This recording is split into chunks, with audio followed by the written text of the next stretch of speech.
Oh, hey. So you managed to Hey, get hey. inside your house today. That's a good thing. Right. Is there like Always a appreciated. TV in the background or something? No, it's that's one of the toilets. It's taking unusually long to fill up. Oh. Huh.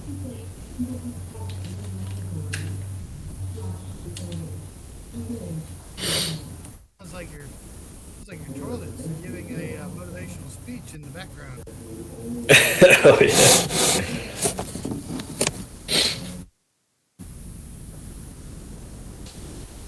DM, Yeah. did you lock us out of the scenes? Um, refresh it. You should be able to get back the Catnesta scene, the current one. Or do you want to Oh, look there. at one of the previous scenes?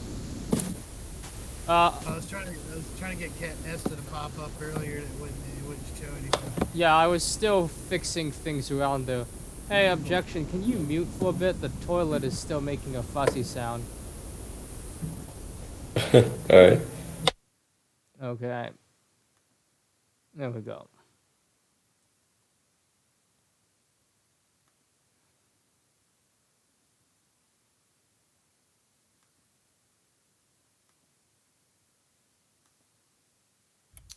Now, I am interested to note what has been going on lately. So, from what I understand, Pumpkins was called in for like a shift. And then, let's see. So, Mega has his dad's birthday. And for me, on Monday, I pulled a leg muscle and I got like some bad cramps on Monday and Tuesday. I'm a little bit better now, but I should still rest. But I am here because I said I'd be. And how is everyone else doing? I'm doing all right. Just chilling. During my vacation days. Mm-hmm. You get to go to my nephew's birthday party here on Saturday. Oh, how'd that go? Oh no, it's still coming up. I'm still trying to figure out what to get him because the kid's got everything. Uh, he's the first. He's the first grandbaby on his mother's side and his father's side. He's being spoiled by everyone. Like for his first birthday, he was too young to use it. He only just now started getting to use it like a month or so ago. Uh, Someone got him a Power Wheels, those electric cars and trucks you get to drive around. Mm-hmm. It wasn't just any old Power Wheels. It wasn't like the typical Bigfoot truck or the Barbie car. It was a damn tank. He got a tank. He got a tank. So it's got an M60 machine gun on it where you pull the trigger, it lights up, it makes gun noises. This part is the cannon. There's these big six foam darts that kind of sit in these slots in the back, these shells. You can take one of the foam shells out, load it in the cannon, pull lever and hit a button, and it'll actually shoot big foam darts. Huh. He likes to drive that Super around. huge Nerf gun or something?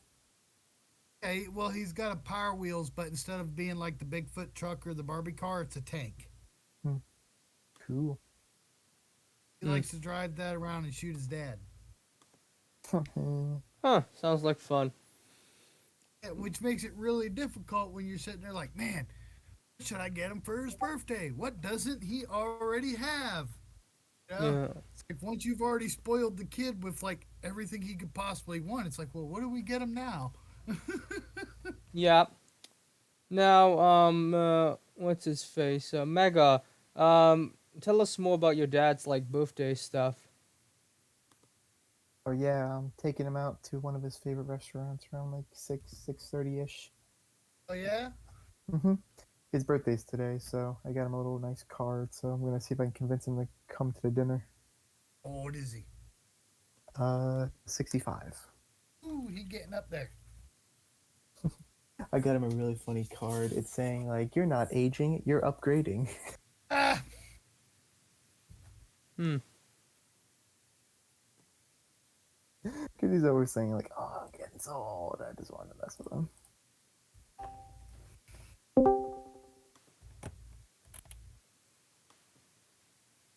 Oh, and Ja- Jeremy is here. How are you doing?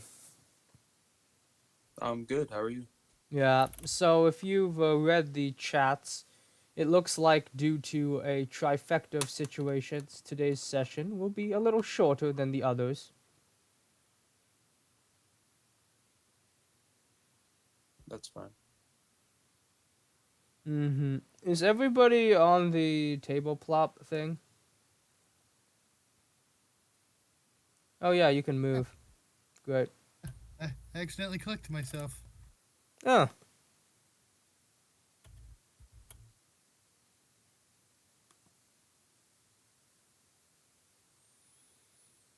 Hmm.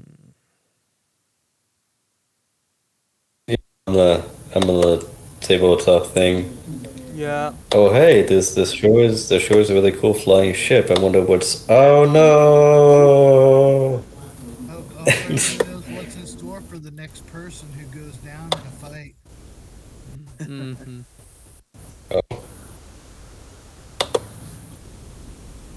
And just scroll up a little bit in general chat and you'll see what it is.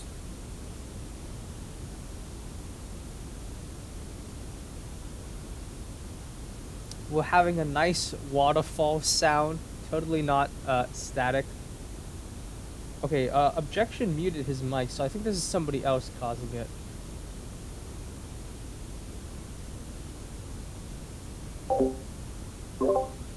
Hmm.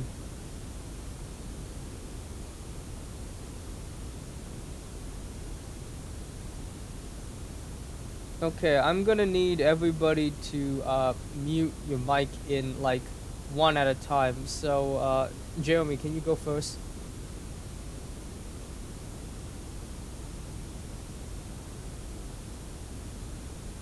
Okay. I think it's you, GM. Oh, it could be me. Yeah. Um. You still?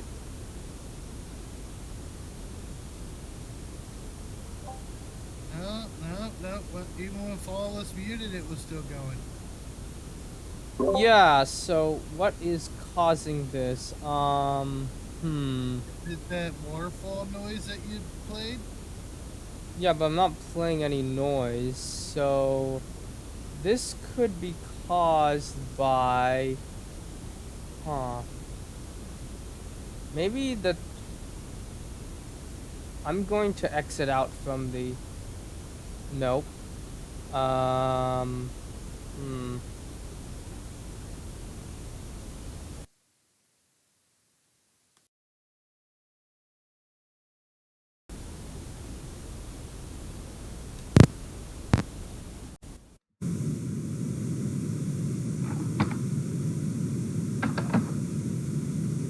mean, it's not.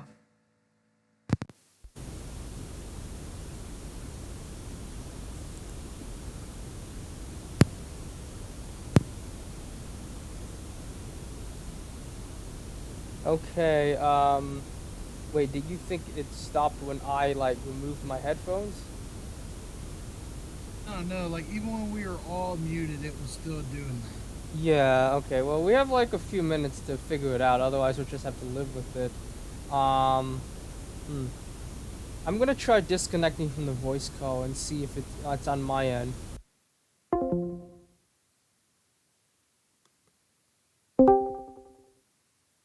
No.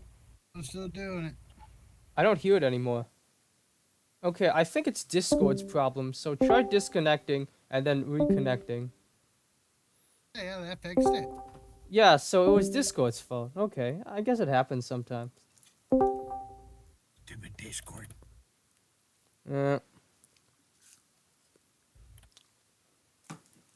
okay then. Let's see. Oh, Nut is online. not just message him to say we're starting because everyone's here.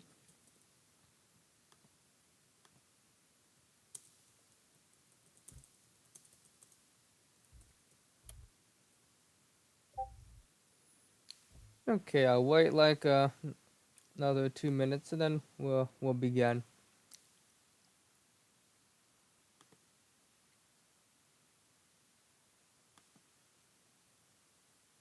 Hmm.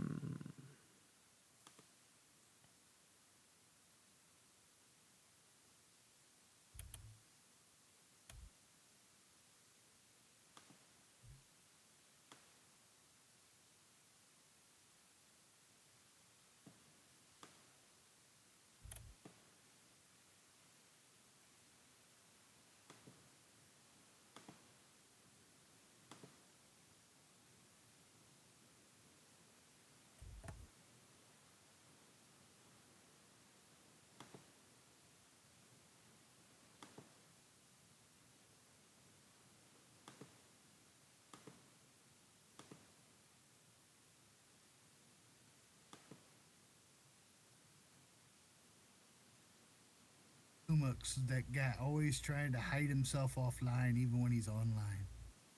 But Mega's right here. Wait, I just forget to turn it on. Oh, yeah. Man, I stopped he always messing hides with those himself settings. offline so everybody leaves him alone. Yeah. I Well, a lot stopped of messing times with when those I'm veg and settings. I'm just I don't playing really some see the point of that. Minecraft. And nobody like calls me anyway because I don't get involved in like drama or anything like that.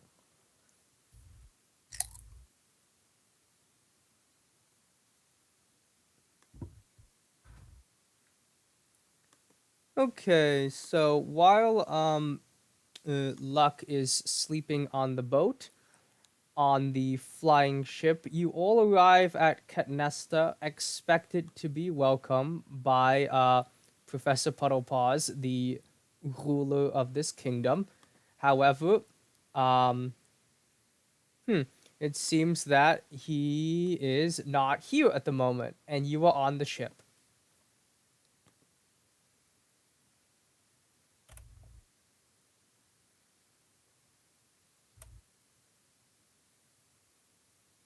Hmm. Intriguing contraptions they have. Flying and fluttering about. I'm not quite certain what processes they must be using.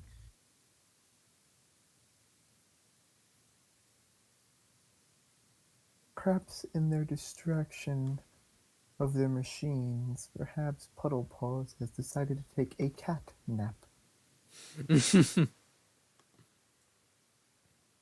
Perhaps. I was more interested in the functionality. I wasn't certain they were this advanced in magical capabilities.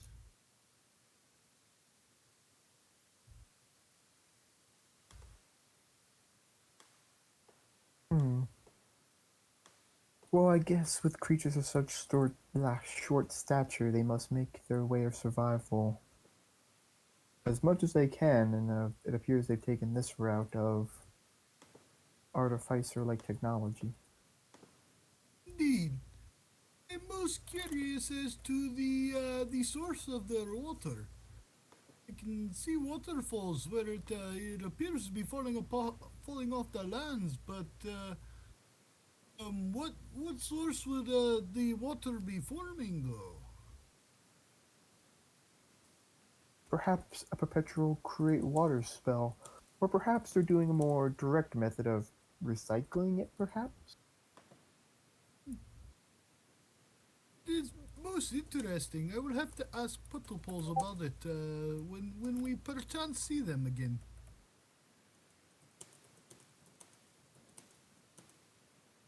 Now the big question is, what should be our next course of action today if we do not have the puddle balls to guide us in his town? Do we just, I guess, walk around and see the sights for ourselves? We might as well. We are here for diplomacy, but it is a bit strange without the host here to, in other words, host the event. Sometimes the host must be fashionably late, so I say we find our own means of entertaining ourselves while they collect themselves and dust off their catnappiness. Or perhaps shake off the catnip they perhaps had in preparation. One can only wonder why someone would not wish to be in the right state of mind before diplomatic meetings, eh? When dealing with many species, you don't know what others will truly think at times. Or at least when dealing with us, you can never get us to stop yammering. Our companions seem to be a bit on the quiet side today.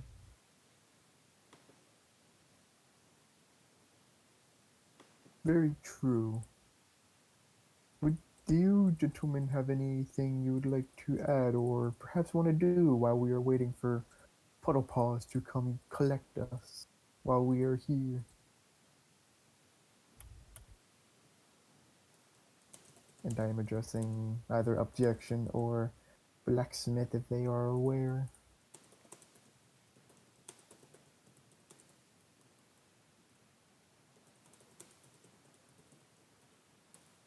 I'm fine with exploring. I'm just having a little trouble getting to the tablecloth, but yeah, Richard says he's fine with exploring. Okay, then I'll move your character. You are on an airship, and I have moved you up a bridge. Huh, who just disconnected? Reconnected, whoever it was. Okay, well, that doesn't matter then. So, there is a ship, there's a bridge, and then there is an island in the sky. There's a few rivers turning into waterfalls flowing down the island. And there is a few, what's it called? Waterfalls flowing down the rivers onto the sky below. So, Richard, I'll just move your character up the bridge, and yeah, I'll describe to you so you don't have to see the tabletop or anything.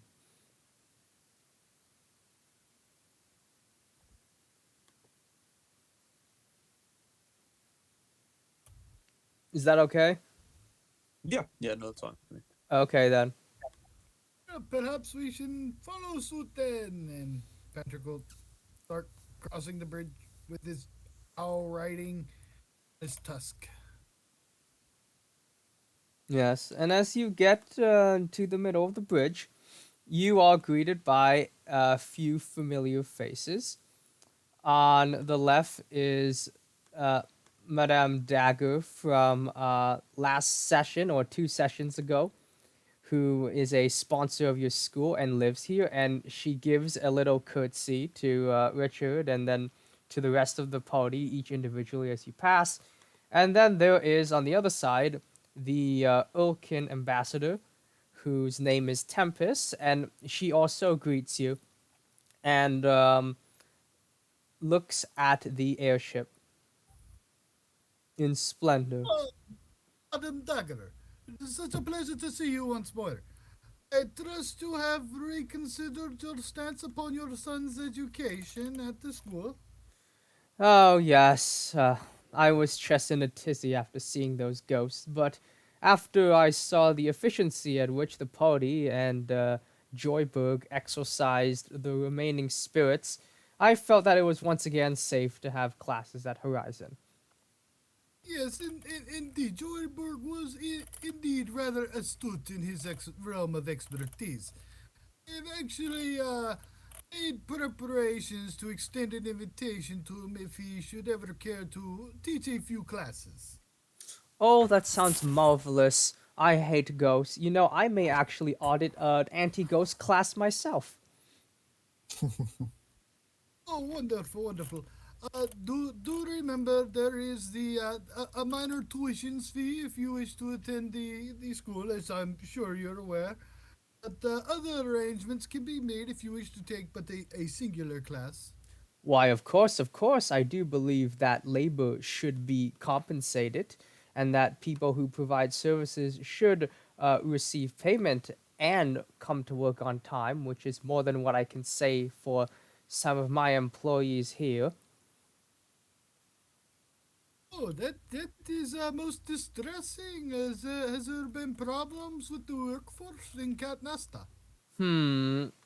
Well, it was subtle at first, with a few uh, clerks taking too long on the breaks or leaving the shops unattended, but eventually some of them just disappeared, and I'm absolutely confused.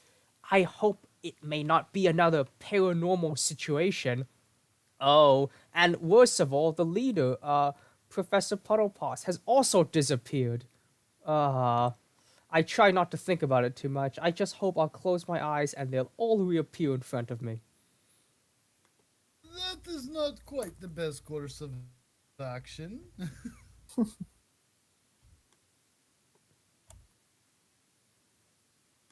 Oh, it seems objection has been speaking, but is unable to be heard, and that is correct. I have not actually heard your voice for several minutes.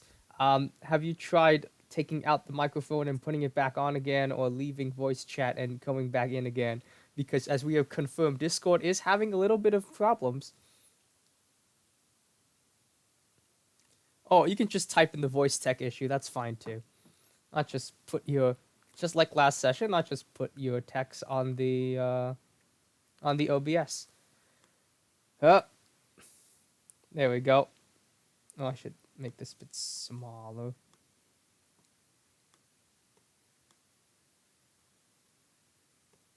There we go.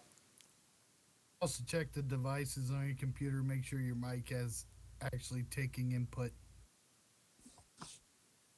Oh yes, yes, that too. Like I remember on the Windows, it's an app called Wave something. Max Audio Pro, like MAXX Audio Pro for Windows 10, and that's the headphone app apparently.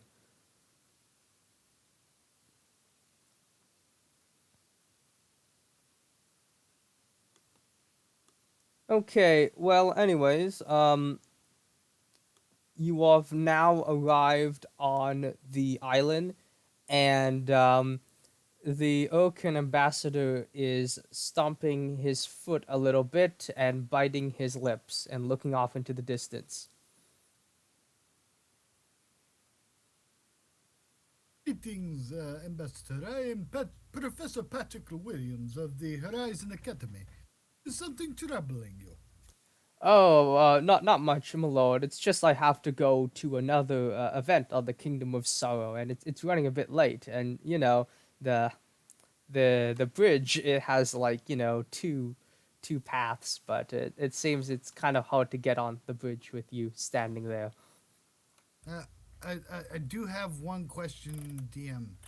Yeah, Broken. He looks like a. Is this like a deer folk? yeah, it's a deer folk. So like, my buddy made that race in his own game. Memory serves correctly. I remember the bee people mentioning something about deer folk having run them off their lands. Yes, yes, you remembered correctly. So, Patrick will step forward off the bridge, but he's going to bring this up. By the way, Mr. Ambassador, forgive me if I am being judgmental. I wouldn't happen to have any relations or knowledge with the Urkin that may perhaps be in the forest near Horizon, would you? Well, yes, I know about them, for I do live there. I have lived there as a child, though I was not born there. And I do sometimes meet them for occasional hunts. Oh, wonderful, wonderful. There is a small political uh, mishap that has been occurring currently in regards to them and another group of bee people, as I believe. And it would be most beneficial to all parties involved if, in the future, perhaps I could have a meeting between them. Problem? I'm not sure what sort of problems they are. For the bee people are not really our subjects anymore. Yes, yes, indeed. They believe they had to have been forcefully evacuated from their lands, have since settled in my own, and thus it would be most beneficial if I could prevent any further misunderstandings from taking place. Ah, yes, I see. Um, what we have in our lands is called occasionally the hunts. Some of them are more wild than others, and in the last hunt, the bee people have lost so Clear badly mic. that they also lost the rights to to be a people, if you can understand it. It is our ways of strength may seem brutish to other cultures, but it is what keeps the variety of fey creatures into a tangible kingdom. An intriguing viewpoint, yes, but as you know, in the ever-changing political environment, it is most beneficial to those parties involved to have an understanding of one another, and I would hope to prevent any cross-cultural differences resulting in unfavorable views of one another. Mm-hmm. Mm-hmm. Yes, we couldn't arrange something like that. To be honest, I was here more for a shopping trip than ambassadorial duties, but yes, I must be leaving. After all, if I don't arrive at Scorn in time, they may take one of my antlers. And he gives a little bow and then trots off past the ship into Really the well. ship. And apologies for interrupting your personal time with business. Mm-hmm.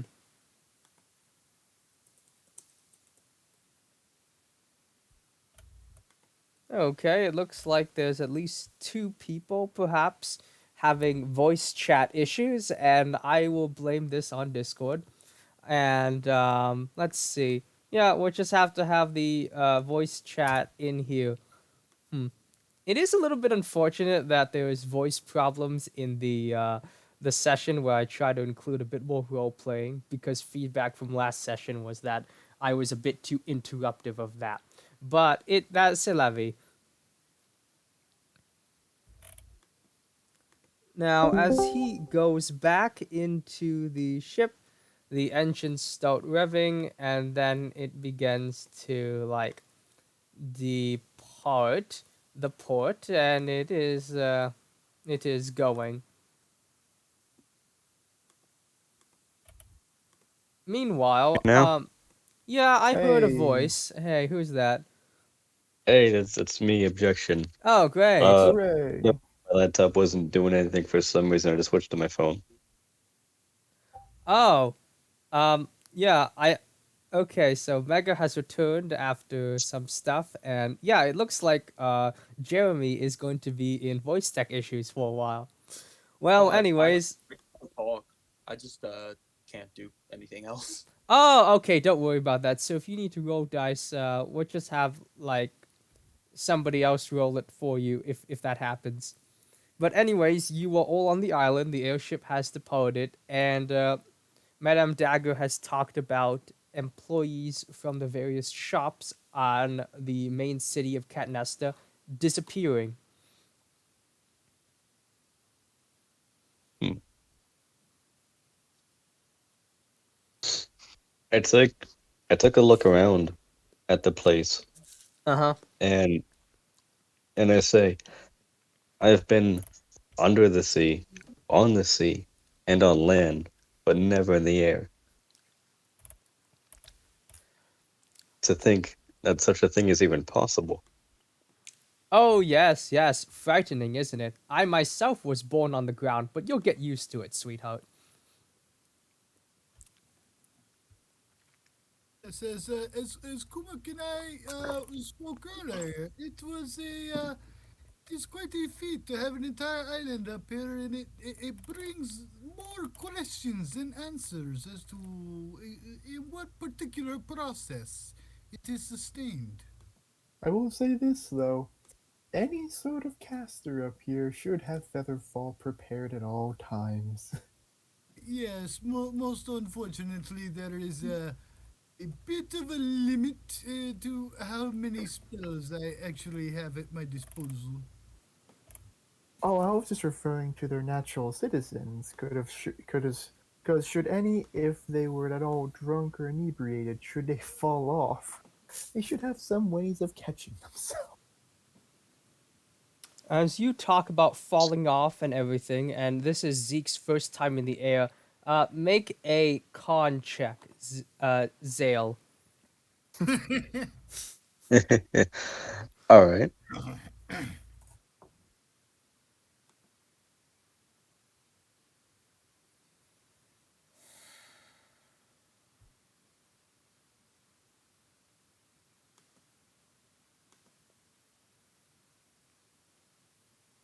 Have you clicked the thing, or are you doing it in the Discord role?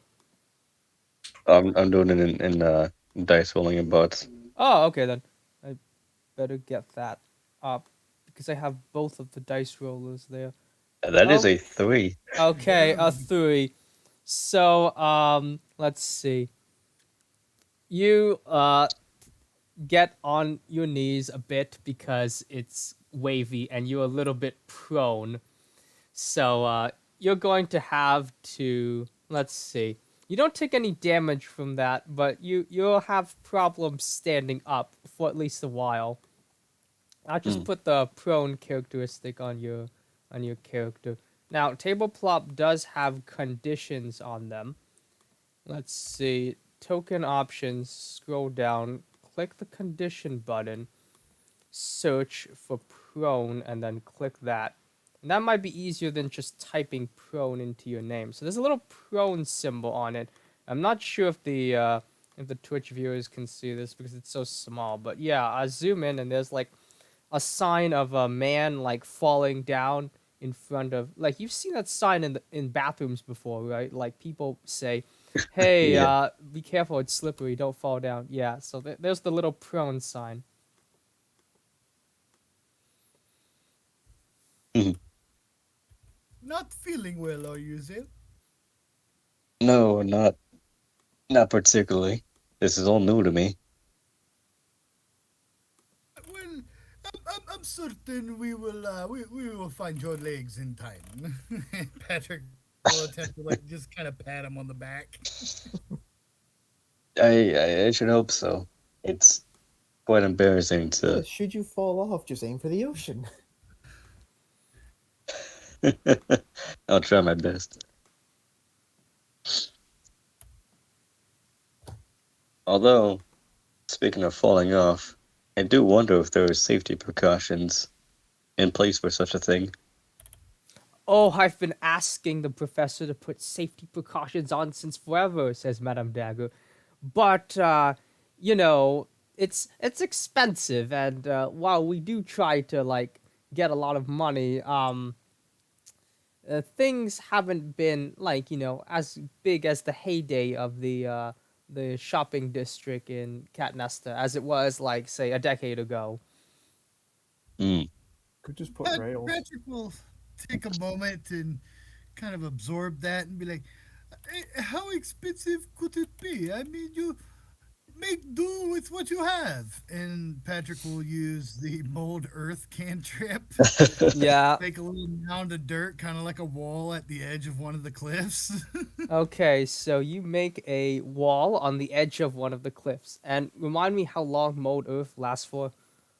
Mold earth just lasts. It's mold earth. Yeah, until It doesn't dispelled, have I it guess. doesn't have a duration when the effect Instantly, vanishes. instantly Not really. excavate it, and move it along the ground. I can deposit it up to 5 feet away. Doesn't have enough force to cause damage, but I put the dirt on the ground and it just sits there.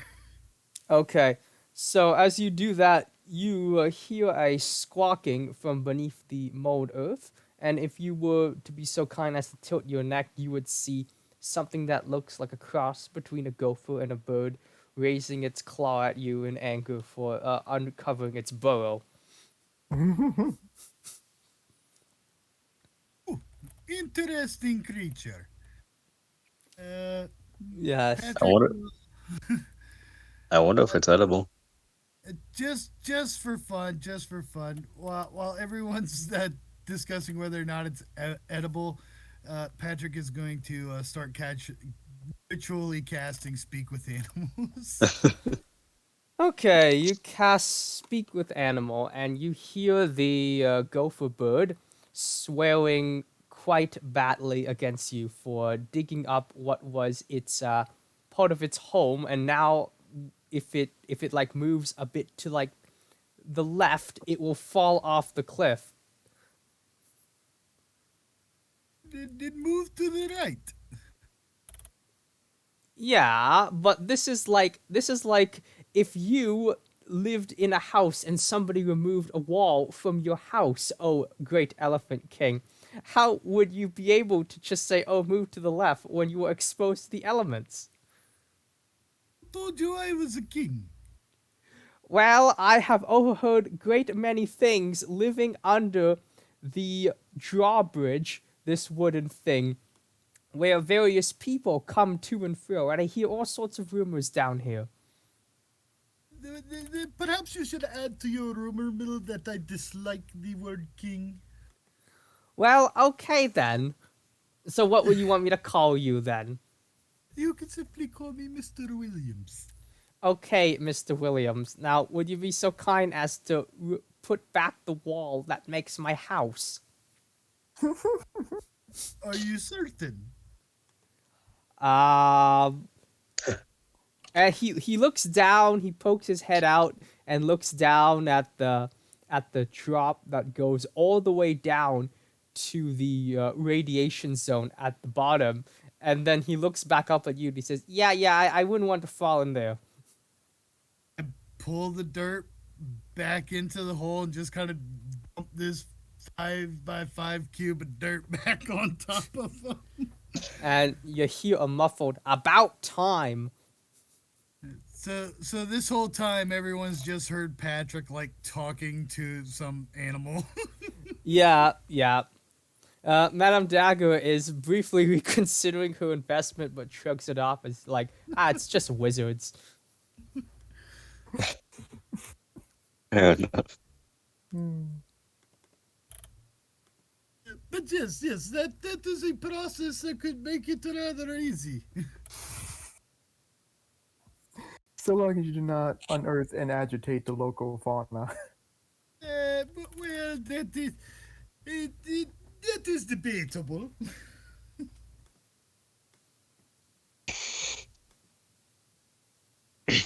I say, what interesting land creatures you have here.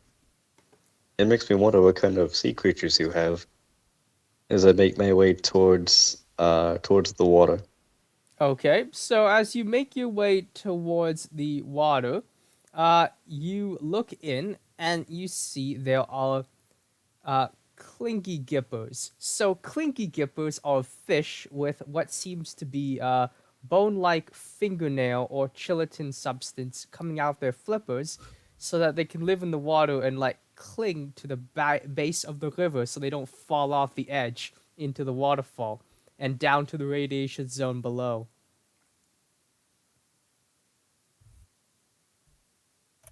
Hmm. Can I reach in there and pull one out?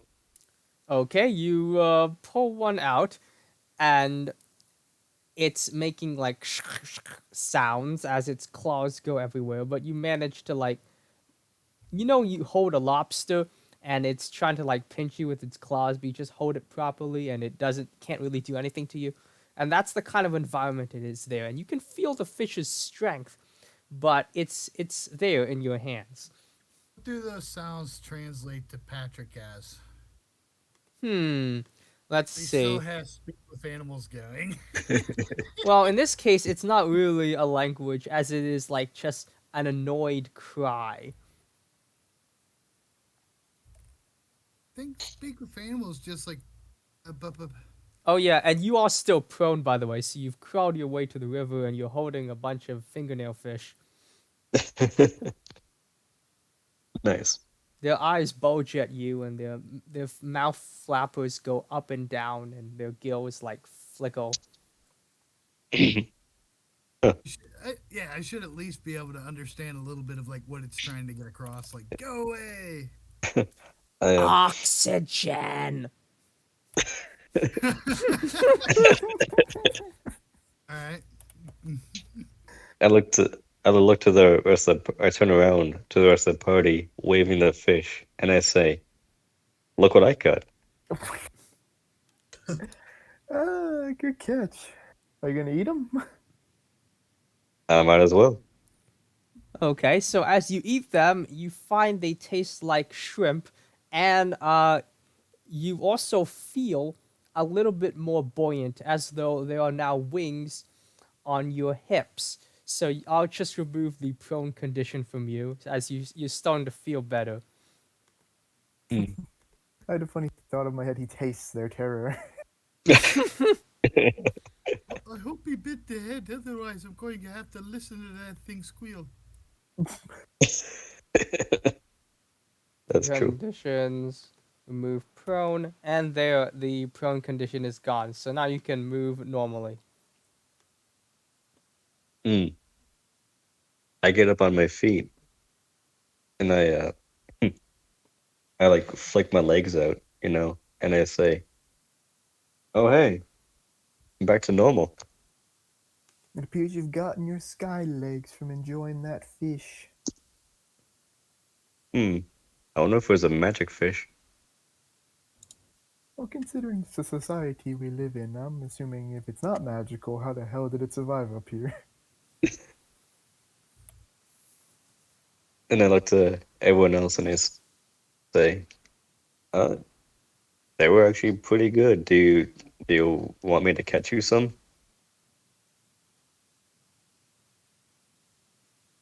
I'm Good. all right.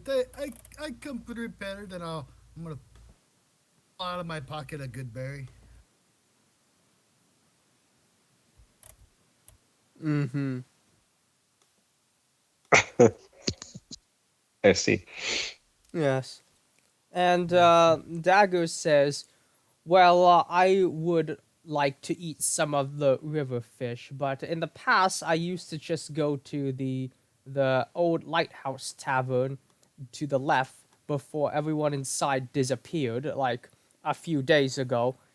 After eating the fish actually fried in their good batter, you can't really eat them any other way.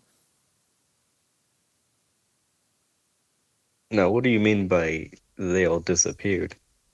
Well, as I said before, it started with a few people skipping shifts, and then they never returned back, and they didn't go back to their home families either.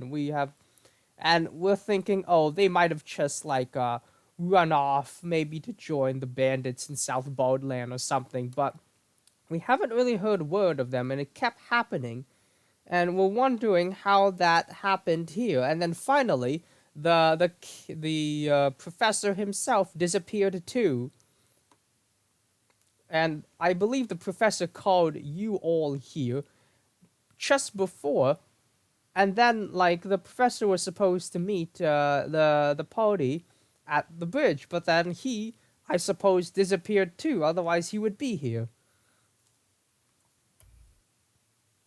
Richard is Well, already ritually casting detect magic for the next 10 minutes. Okay. So you it would eat the seem river we. fish and cast detect magic, and yeah, you Mhm. found the detect magic of the. Remind me how to pronounce it again, like Ythra Milithium or something. The what? The thing that powers the floating thingy. I I don't know. Hmm. I wrote this The down the somewhere. the Mythalar? Yeah, the Mythor. Yeah, like floaty crystals. Yeah. Hmm. Ah, So you sense that. Um, you surprisingly don't sense any magic from the fingernail fish, and There is no traces of magic in the old lighthouse tavern. Ooh. Hmm. I look So, to Madame Dagger and I say, "You don't suppose the lighthouse is haunted, do you?" Oh, I sure hope not. I've had enough ghosts after that incident.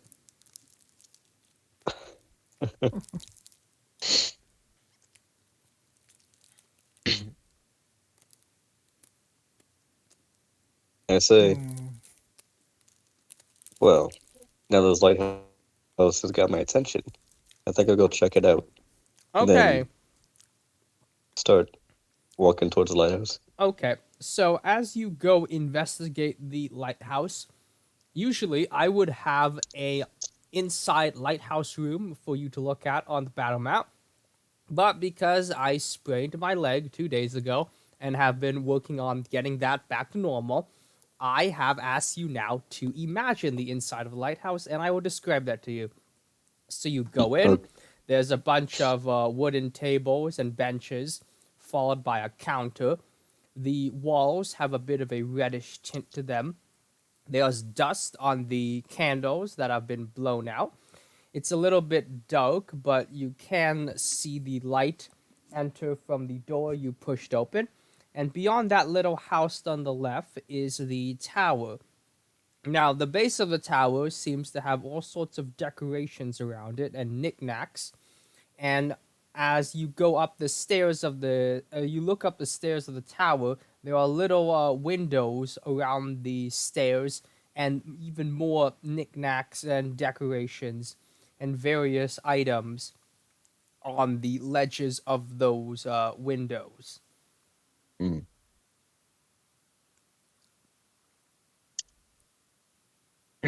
Is Madame Dagger in here with me? Yeah, she's like standing outside, but as she sees you look at her, she enters too and says, "Oh wow, this place was so much better like last week when people actually cleaned it, but now there's like dust everywhere."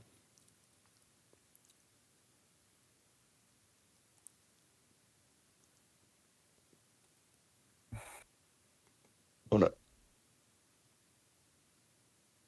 Do Oh, you? actually, kind of disappointed for a second. I was hoping I took prestidigitation. It has just makes me for, but uh, but I don't have that. Um, Hmm. this is awfully quiet in here.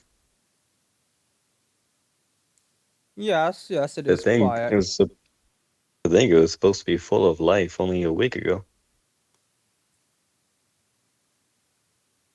Well, full of life is a bit of an overstatement. It was mostly like let's see, whenever the ships would come with bands of sky caravaneers, they would go here and swamp this place, and yeah, it would be full of life. But hey, I like the quiet a little bit. It's not as noisy as it used to be. But it is what's it called?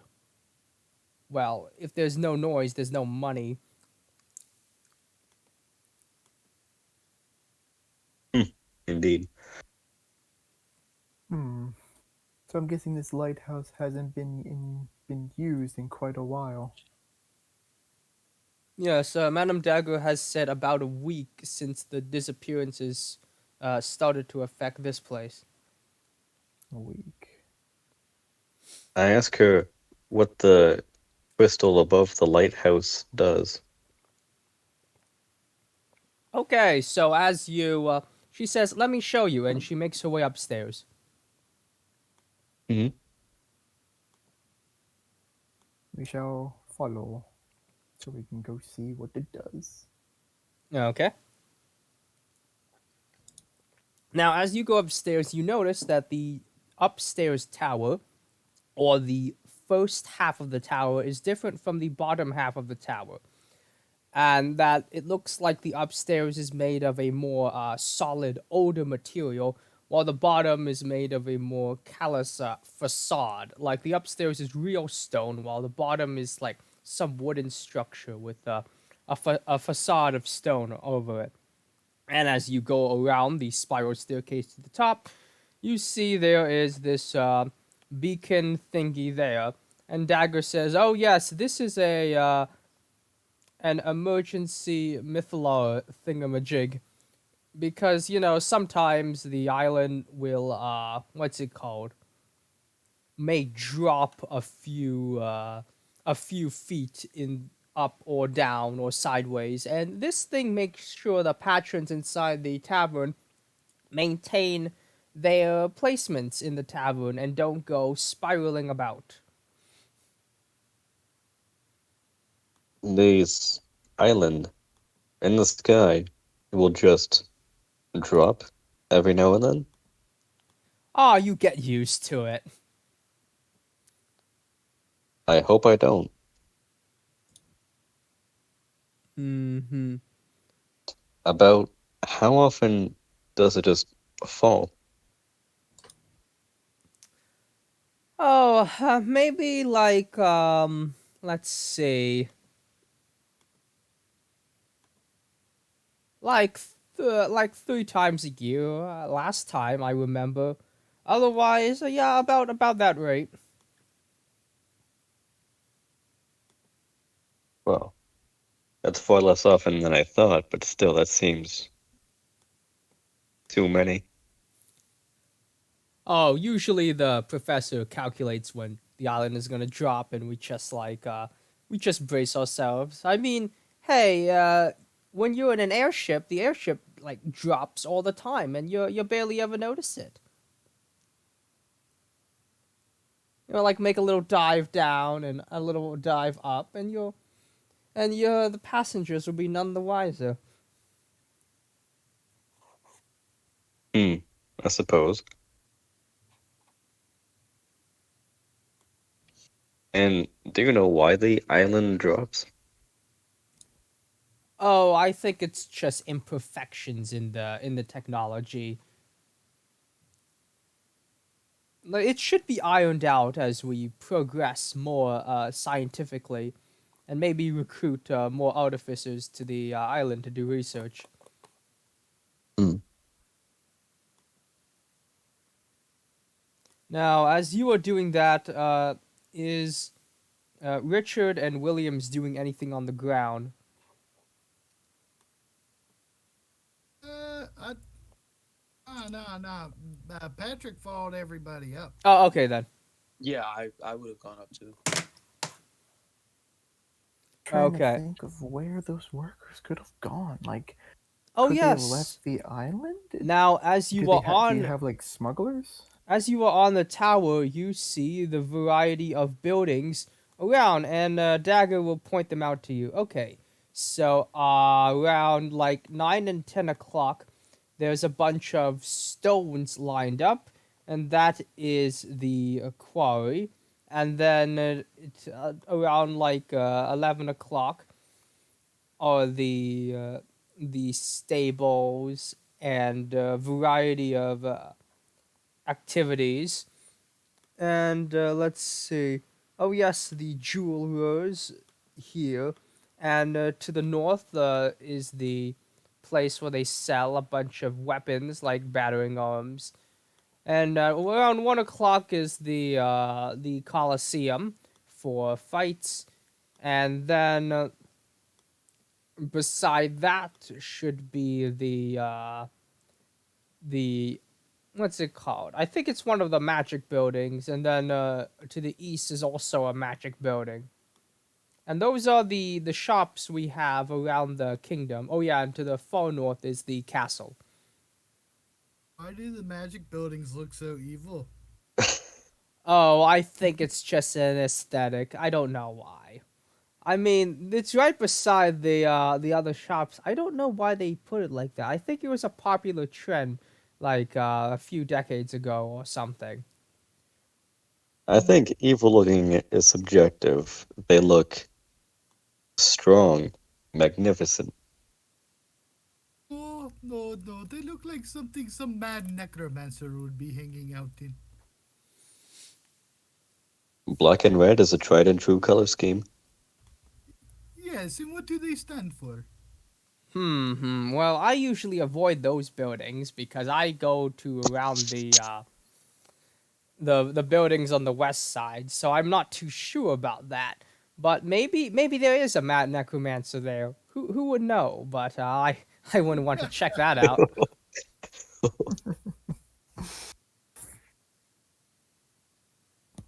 Now, Okay, and as about the this Colosseum, yeah. how how does it work? Do you have your prisoners fight there for your entertainment? Oh no, nothing as barbaric as that. I think it's more like let's see. It's a place for like a gym for people to like relax occasionally, shoot stuff, train, and experiment with stuff. So it's like a fitness center coliseum. I myself go there like what?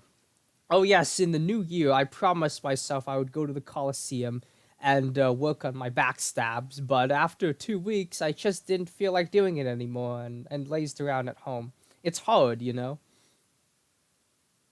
It would the way most New Year's resolutions tend to go. Okay, and as the party decides where to go, I will be going to the bathroom and I'll be back in a minute. All right. And as Patrick descends the stairs, you notice like he just kind of closes his eyes, but he never misses a step. There's a perfectly good explanation of why he can close his eyes and just keep operating, but you know.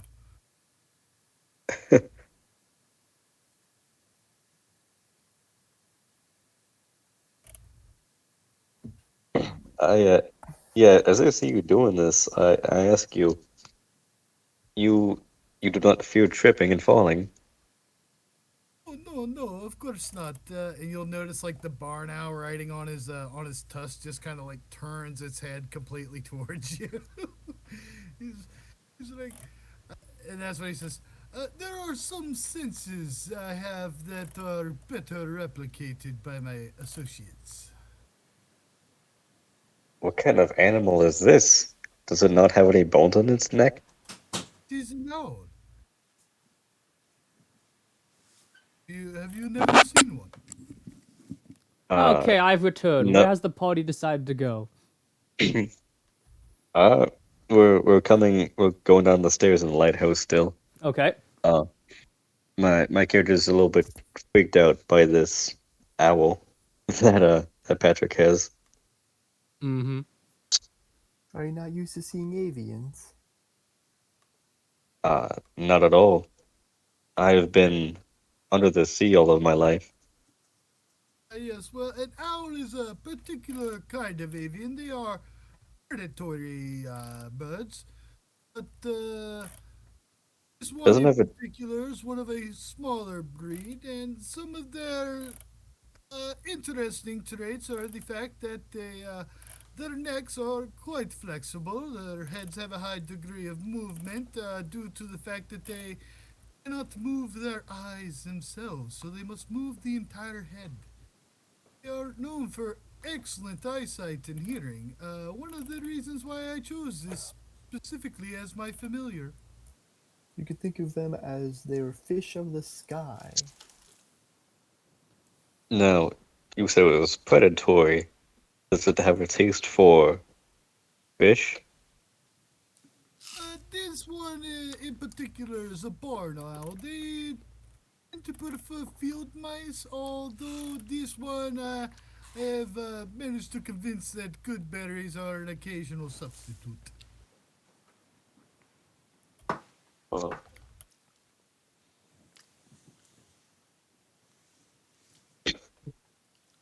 I guess I'm just gonna look around to everybody else, and I'm looking at them like they're the weird ones for thinking that this is normal. Mm-hmm. Well, you have to think of which people you're referring to. You're talking to a fungus turtle who's used to seeing giant mushroom abominations go through his town every couple seasons. A big elephant who studies the arcane and God knows what else. Um, and Actually, the most down to earth guy would probably be Richard. Yeah, no, Richard's pretty chill. He's probably the closest thing you can find to sanity.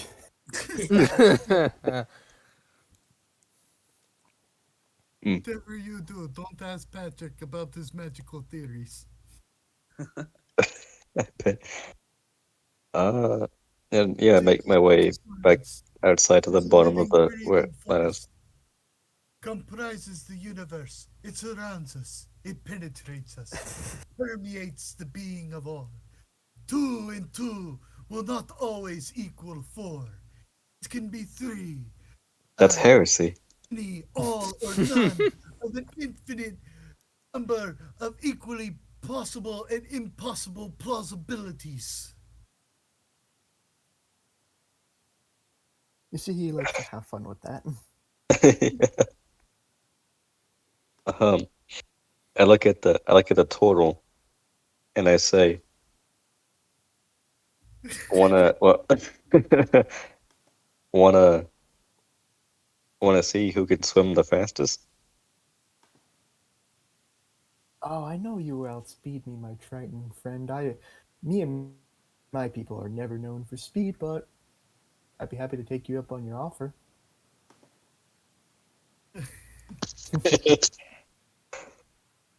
What? But of course, you could have the chance of beating me. You are total after all.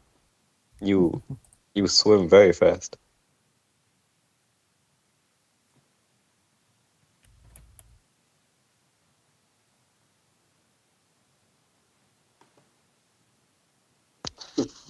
Is Yeah, my character's not really at all familiar with the total people. He's just a really big talking turtle. He swims really fast. Hmm. Do we have So any big bodies of water here that do not lead off the island? Is the question. that is true, actually. It's a good question. I would hate for us to race and then suddenly find ourselves careening to the ground. Well, we could race upstream. What if you give him a head start? A head start. But why? Well, I mean, he is a turtle, so But turtles speed are very isn't. good swimmers. Huh? Yes, I yes. believe the primary difference lies in difference between turtle and tortoise. Come now, why are you all underestimating me? Hit me with some confidence, why don't ya? Okay, so you both go into the I'm not water, that old. and let's see. Both of you can first roll an Arcana, and then both roll a Survival as you swim north. Because this isn't just any water; it's like magical, like water tinged with ether milithum radiation that supports a floating island above an irradiated zone on the ground. So Patrick should see all of this. The water's just glowing to him.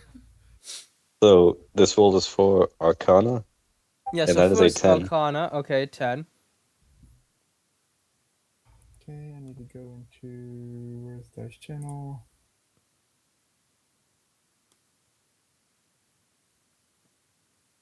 I'm going to guidance my Arcana just so I don't have something bad with the water happen to me. Okay. And this is survival. 11 D20. Oh. Um, What the? I think that was a mistype. I don't. Okay. So 120. for your 1 D20, I'll just take the 15 plus 2. So that'll be a 17. All right. Okay, Okay, I so got a 15 for Arcana and 21 for Survival. Okay, so what happens is as you both enter the water, you notice the magical properties, but Kamak notices a little bit more of the magic. And as you are swimming, let's see. Yes, wait, was it Zeke or Zale? Yeah, so Zale Zale. goes uh, into the water, but does not notice that some of the paths under the water loop, and he gets caught in a few filter loops. But after he emerges, he's a little bit cleaner than before, while Kamak manages to avoid the loops by just barreling the way through his shell. And it looks like because Kamak got the higher rolls, Kamak emerges as the winner near this white tower, and I'll move your tokens there. Mm-hmm. Okay, so whoop, why isn't this working? There we go. And I'll move. Yes. Okay, so Kamak emerges the winner of the swim race, and Zale emerges second place, but still pretty clean from all those filter loops. And you've noticed that under the river is actually a bunch of machinery that like filters out the various plants, soil, fungi, mold, bacteria, drinking and living water and magical flows of the island. Huh. Very interesting. Well, Yes. hey, you look considerably cleaner. Perhaps you went through the island's washing cycle. It feels like it. I haven't been this clean in weeks. Yeah, sometimes a good old rub in the water is all you need to get all nice and clean. But Yes. it was a very good race, my aquatic friend. And as Yeah. you approach the banks, a dwarf surrounded by cats on his face doth greeteth you. Ahoy there, swimmers! Fancy a bath in the river, do ye? But of course. We How were about looking yourself? to give ourselves some good old fashioned physical competition.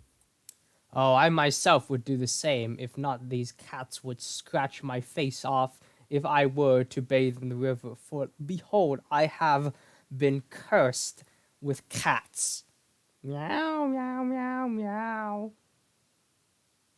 I I look at him extremely confused and say, first with cats? Yes, for I was a man who used to have quite a lot of hair and beard hair and head hair. But alas, because I did anger a warlock after a one night stand, did I wake up next morning, all my hair, or at least most of it, on my face gone, and instead cats clinging to it. That That's a very creative curse, if I do say so myself. Oh, yes, all messed up. sorts of curses. Would you like to come in? I have some towels here, and he'll enter these stables. Sure. I follow him. Okay. Whoop. Now, as you go into the stables, you notice all the animals are in fact mechanical. There is what looks like older version of Professor Puddlepaw's turnip mech. Some with like 3 legs or 4 legs. One of them you see hopping around with 1 leg, and a few two-legged variants.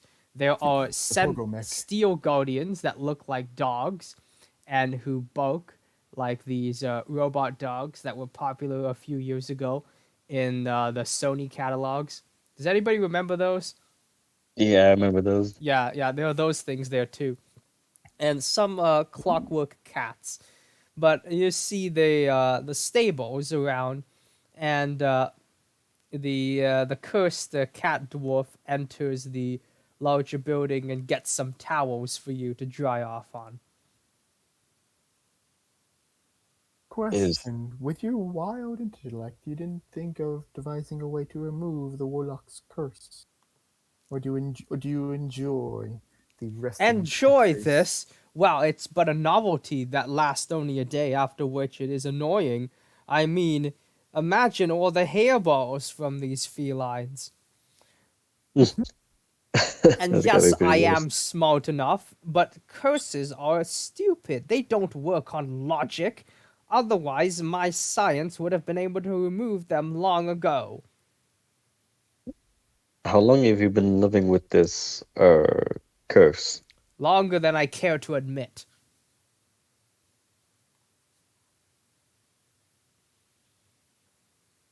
Hmm. That is most unfortunate for you. Have you have you tried removing the cats from your head physically? I have, that has been tried, but then new ones would just grow back, so I just keep him on. Oh, so your hair is forever cats? Yes, and Hmm. cats growing is a lot more annoying than just a fully matured cat on the face. Well, at least you have a never-ending supply of food. He kind of like makes a big show of retching about it, but but you do notice that, yeah, he like, what's it called? He probably does eat cats. You must admit, it's a very pragmatic point of view. Yeah. And I'd have an easier time taking care of these mechs if the my mechanical assistant were here, which she is not. Oh yes, and the parts supplier seems to have disappeared too.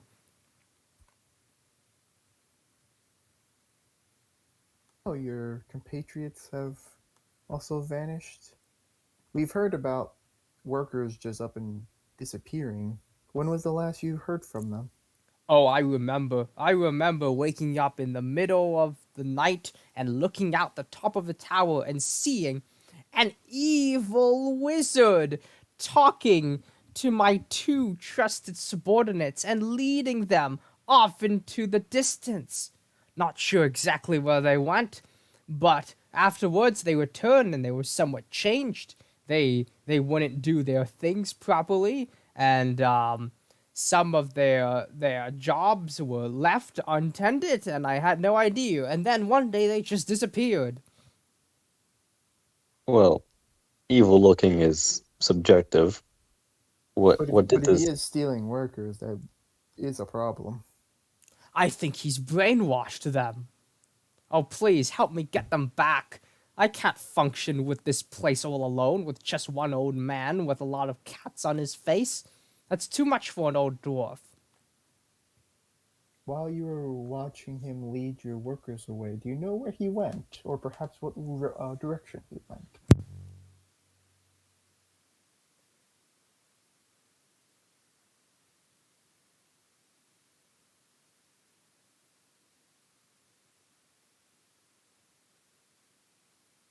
At least then we can figure out where he was also taking employees from other towers and shops. That way we can try and narrow down perhaps where his operation is.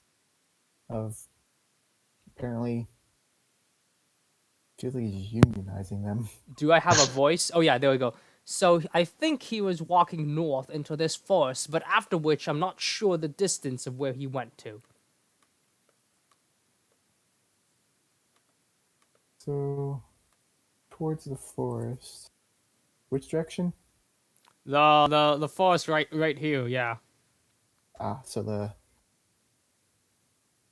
Yeah, right there to the northwest. yeah to the northwest. Mm-hmm. So that way. Well, thank you very much. Should we Right. oh, we obviously you should describe your workers, so if we should run into them while searching for the wizard, we can try and retrieve them for you. Well, they were both one of them was a cat folk who was born in the green belt around that's separated from the radiation zone around the island, and the other one was a goblin with a sharp nose. So a goblin and a cat folk. What is a goblin doing way up here in the sky? Oh, I think he used to be a pirate, but he has the mechanical skills to fix like machines and get supplies. So I've hired him on a per contract basis. Hmm. Tell me, why would you make mechanical animals? Why not just breed regular animals? You hear a bunch of meowing as the cats hear the word regular animals, and the the cat dwarf guy looks at you and is like, "Well, there are certain advantages to mechanical animals. If you've hung around Professor Puddlepaws, you'd see the value of having a steel defender or a machine that mimics an animal instead of a machine that mimics like a bipedal or a humanoid. Hmm. And look at them; they're cute." Cute is subjective. Hmm. There may be advantages, sure, but it's quite unnatural. Well, the entire country is unnatural. Look at us. We're on a floating island above a radiation zone, and around that radiation zone is a green belt of like trees and forests and farms that used to be natural land but became like farmland. There is no natural here in this kingdom. Even the river was artificial as you got caught in the laundry cycle. You have to admit, he does make a good point. Yes, quite the opposite You of my literally own. just did go through a river washing machine. Yeah. Yes, quite Yeah. the opposite of my own country, which is very much founded on natural Yes. resources. And as you talk about the river washing machine, you see an elderly tabaxi take a bunch of clothes and throw them into the river, and then you see them get washed into like a cycle and then return back to him, and he picks them up to He just dry. puts him on the big fishing line, just scrub, scrub, scrub, scrub, scrub, yank.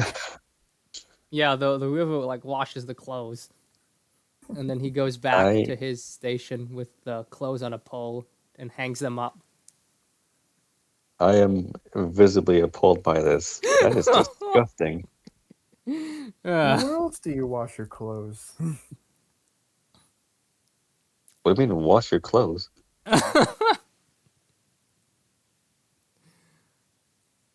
I suppose under the ocean, your clothes are always washed, and you don't really need to clean it unless you're like, like rubbing the fins on like salt or whatever. But oh yeah, there is salt there.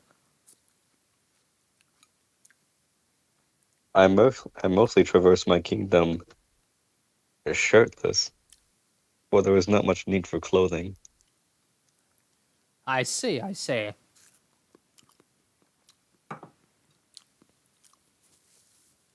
What other mechanical abominations do you have in this country?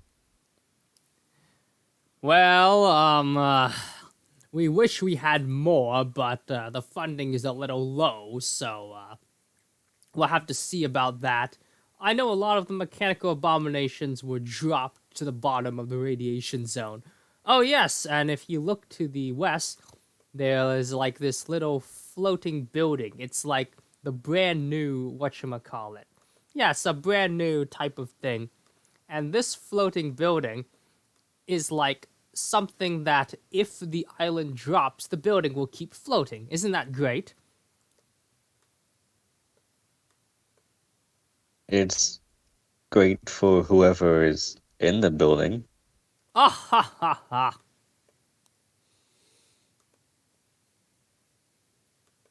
So, if you can make a building like that will stay floating despite the dropping of this island, why not make more? Oh, that one is state of the art. It's been recently designed. I myself had a hand in some of its construction, but of course the master artificer who worked on it uh, did most of the architecture and designs on that one. It's brand new, by the way. Hmm. You just must be careful when things are new. You must be assured that they are functional. Yes, yes.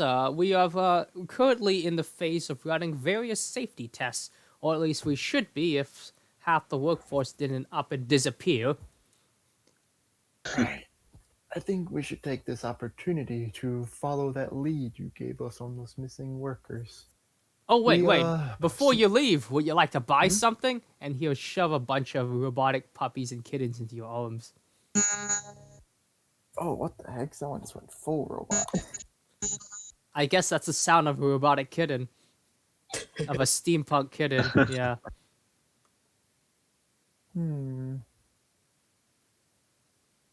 I feel like these machines would not like the environment in which I live. My place tends to propagate a lot of fungus, plants, and various things to like that like to invade nooks and crannies. I would worry for this creature's internal components. Oh, that's fine. That's fine. Here, this is a simple one, and he'll push away the ones in your arms and gives you a little mini dog, and he's like, "Okay, if you press the nose, it will do a flip, and it costs 10 silver. And there's gears in it. It sometimes bugs." And he'll show you. So you press the nose, and then it does like a flip, and then lands on its legs and go off off. You've given much effort to selling this, my good man. I will take you up on that offer. Okay then. So you can add flip what's it called? Yeah, flip construct dog or flip mecha dog to your inventory. Flip mecha dogs. Yeah, you don't know if you ever need that or if it's just a souvenir, but that's what you have. Okay. And meanwhile, as the rest of the party watched Zeke and Kamak swim up the river, have you done anything in that time period? I would assume that Patrick and Richards would start making their way up the river. Patrick, of course, Yep. is still walking with his eyes closed, with his Hmm. owl riding upon his on his tusk. So, Richard, we never did get to finish the discussions upon our last meetings. We did not, unfortunately. Yes, those were some unfortunate interruptions that we have.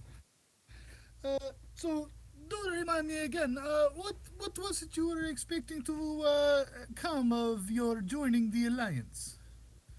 I guess just obviously, excuse me, the more the merrier. So we would be stronger together. Of course, it also comes with increased trade and a lot of other benefits, and I would bring a strong military to the table. Oh yes, yes, of course, of course.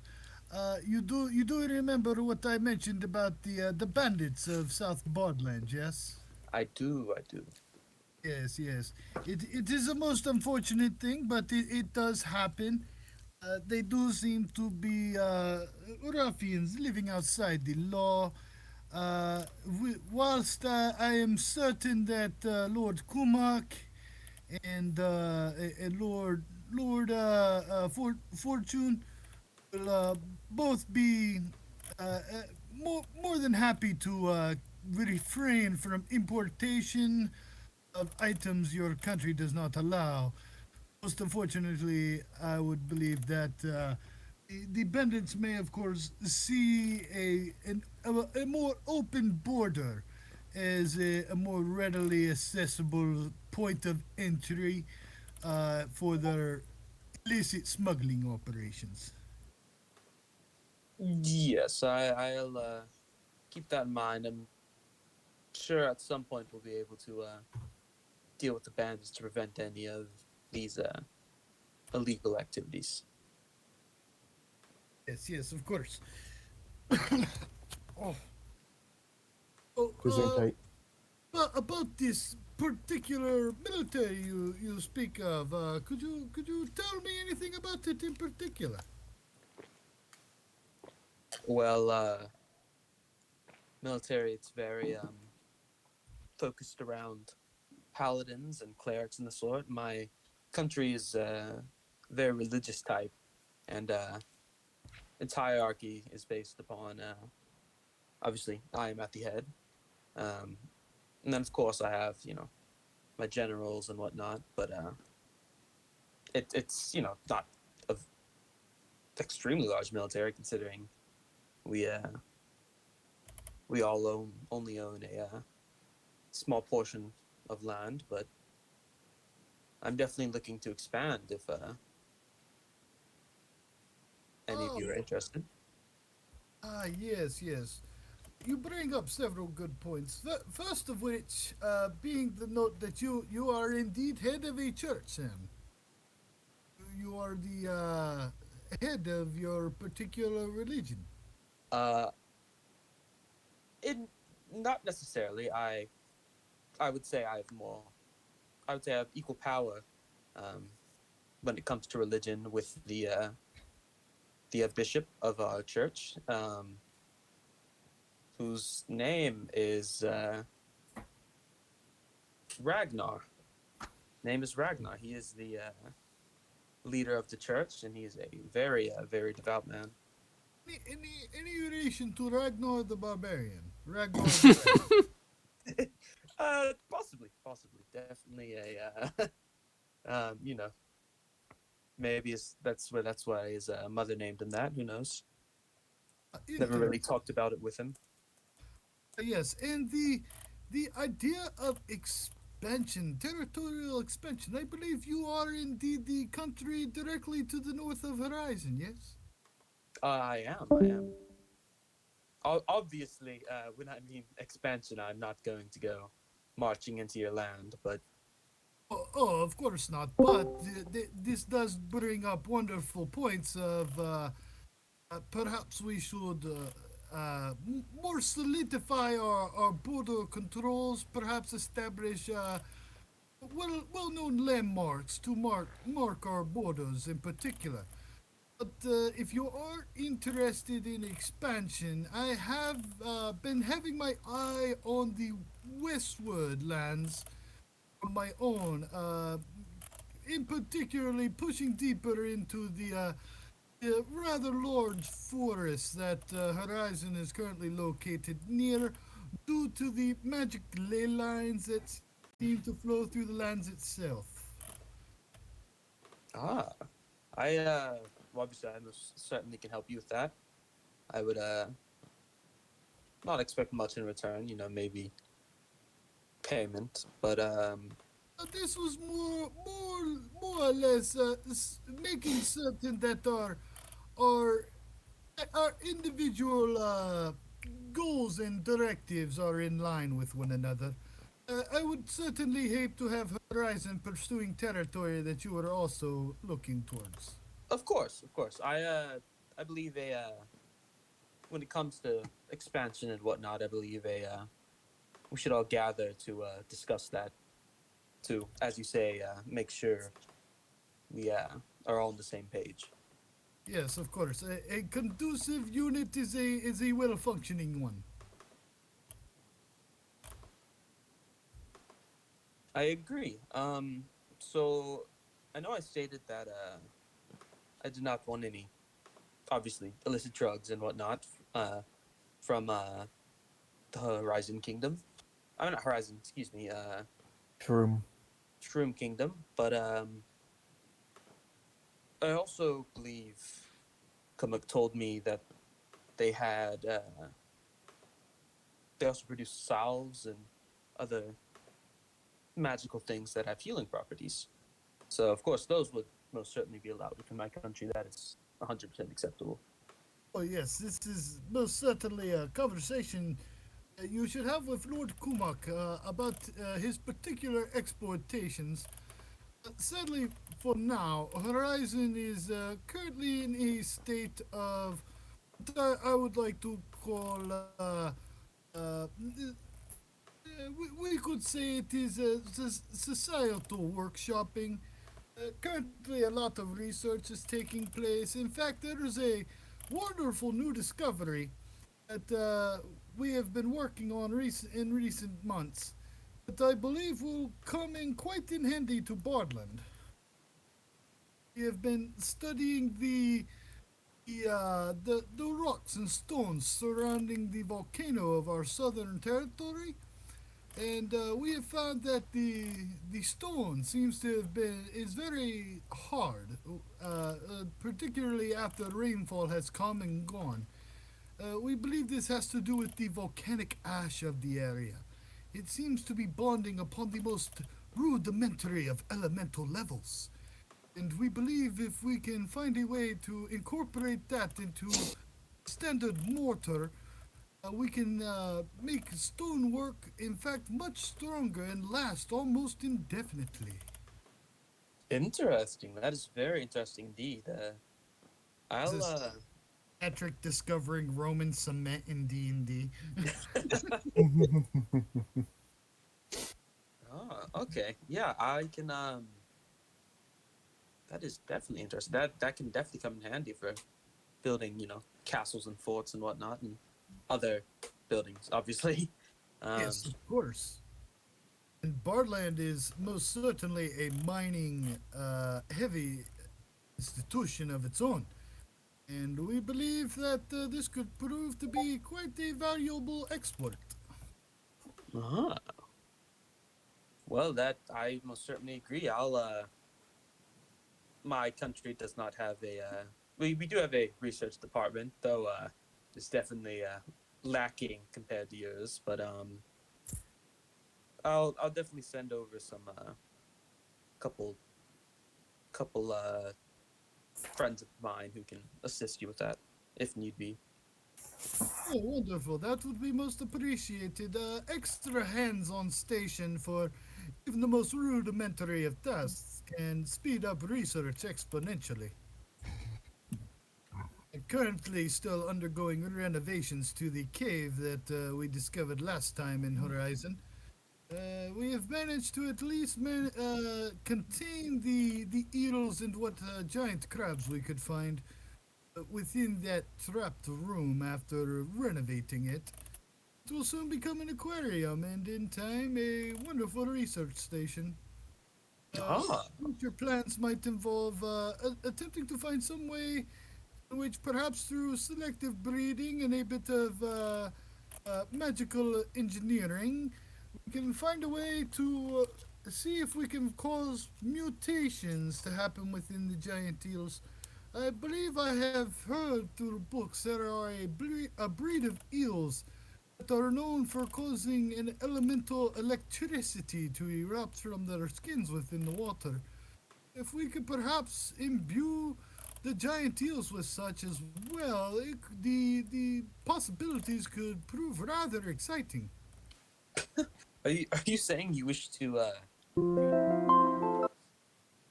Water eels, I suppose one could use them for that.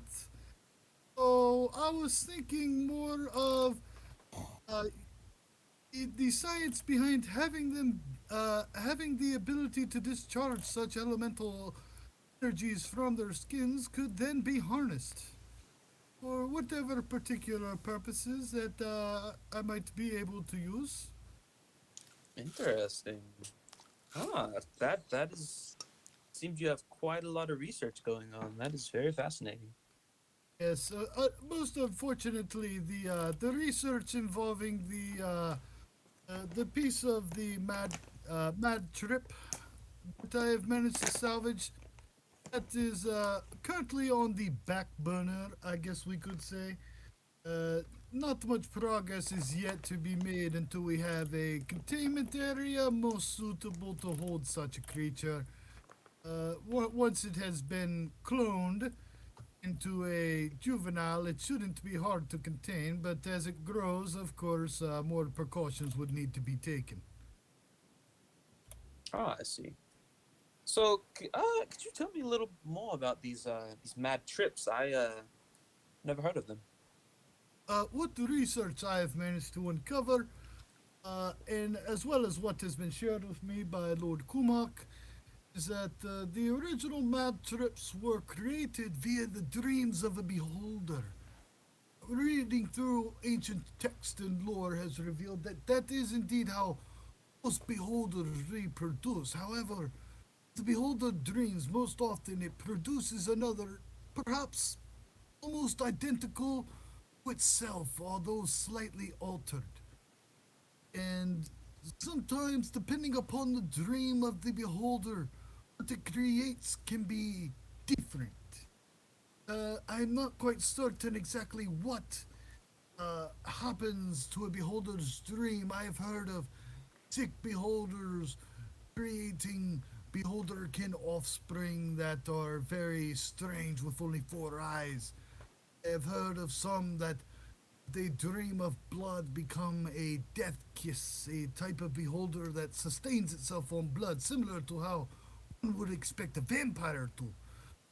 But as for the cause of a mad trip to be born, that is something worthy of study. Ah, that's very fascinating. So the mad trip were created by a beholder, and now they've been breeding basically unregulated. Yes, sporting. I spoke with Lord Kumak, and he did mention that the passings seem to come from the same direction. We are attempting to locate where the sporting grounds might be, and if possible, with his permission, of course, a research outpost could be established to monitor their lifestyle and ecology. Uh, to better facilitate once the cloning process of the piece that I have has been completed. That is definitely worth investigating. I would agree. Um, Interesting. I wonder if it would be possible to maybe I don't know. Maybe we could find a beholder itself and discover all the other different types of creatures that can be produced from its dreams. Indeed, and that is perhaps a worthy goal most for the future. But the standard beholder is, of course, a powerful foe, and attempting to contain one against its will might prove rather problematic. Yes, of course. That, as you said, that would definitely be something in the future. But for now, I definitely think a possibly establishing a research outpost would prove very fruitful. Yes, yes. I'm impressed to see that one from such a more martial, no offense intended, of course, a such a martial oriented country and culture have an appreciation for the mental aptitude and arts of lore. Well, none taken, but you would be hard pressed to find many in my country who are similar in their pursuit for knowledge. I myself enjoy studying magic and its properties, but many in my country do not. They simply accept magic as a divine creation and leave it at that.